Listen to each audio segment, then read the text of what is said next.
কোয়েশ্চেনে আমাদের ইলেকট্রনের initial velocity বলে দেওয়া আছে, বলেছে ইলেকট্রনটি মাইনাস ই নট কে ক্যাপ ইলেকট্রিক ফিল্ডের মধ্যে প্রবেশ করলো। ইনিশিয়াল ডি ব্রগলি ওয়েভলেন্থ হবে ল্যামডা নট। ল্যামডা নটকে আমরা লিখতে পারি h/m/v0। তাহলে টি সময় পরে ল্যামডা কত হবে আমাদের বের করতে হবে। ইলেকট্রনটি ইলেকট্রিক ফিল্ডে প্রবেশ করলে ইলেকট্রিক ফিল্ডের জন্য ইলেকট্রনের উপর ফোর্স কাজ করবে F = Q/E। এফকে আমরা লিখতে পারি m/dv/dt = Q হচ্ছে ইলেকট্রনের চার্জ মাইনাস ই, আর ইলেকট্রিক ফিল্ড ই ভেক্টর বলা আছে আমাদের -E0 কে ক্যাপ। পরের লাইনে এমকে এইদিকে ভাগ করে দিলাম। দেখো ভি ভেক্টরকে আমরা কম্পোনেন্টে লিখতে পারি Vx i cap plus Vz K cap = আমাদের ডান দিকে যাচ্ছিল তাই পড়ে থাকলো।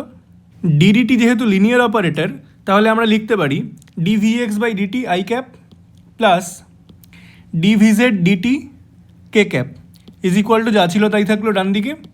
Left hand side right hand side compare করলে আমরা লিখতে পারি dVx/dt = 0। তাহলে এখান থেকে ইন্টিগ্রেশন করলে আমরা পাবো Vx = একটা কনস্ট্যান্ট, সেই কনস্ট্যান্টকে আমরা V0 বলছি। ডান দিকে dVz/dt = E0/m। এটাকে ইন্টিগ্রেট করলে আমরা পাবো Vz = E0/m × t plus c। যখন t = 0 ছিল, z অ্যাক্সিসে কোনো ভেলোসিটি কম্পোনেন্ট ছিল না, তাহলে Vz = 0। তাহলে আমরা c = 0 বলতে পারি এই ইকুয়েশন থেকে। তাহলে পরের লাইনে আমরা c এর মান বসালে Vz = E0/m t পেয়ে যাব। এইবার দেখো টি সময় পরে ভি ভেক্টরকে আমরা লিখতে পারি Vt = V0 i cap plus এই জিনিসটা ইন্টু কে ক্যাপ।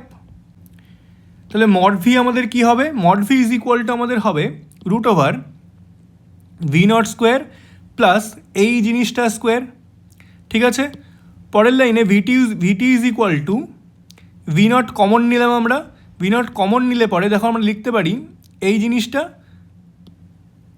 তাহলে আমাদের ল্যামডা টি আমরা বলতে পারি ল্যামডা টি = h/mvt।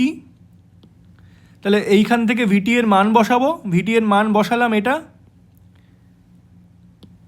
দেখো এইটাকে গুছিয়ে যদি আমি h/mv0 বলি, দেখো h/mv0 এর জায়গায় তারপরে আমরা h/mv0 আমাদের বলা ছিল হচ্ছে ল্যামডা নট, তাই না? দেখো এই যে ল্যামডা নট বসালাম, তাহলে এটাই আমাদের আনসার।